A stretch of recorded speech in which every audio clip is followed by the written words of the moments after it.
Hi everyone! Ito po ay isang rice field na merong para siyang drawing and ayan.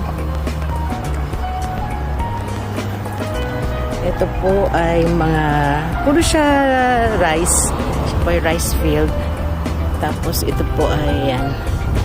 Black din yung bigas din niya na ang dahon daw ay black.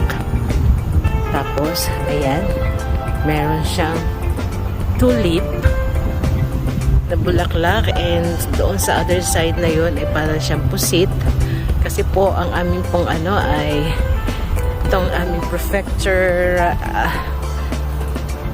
place ay marami pong tulip and then marami din mga pusit sa bandarong pusit and hindi ko mas distinguish itong isa ayun yung nandun hindi ko siya ma-distinguish kung ano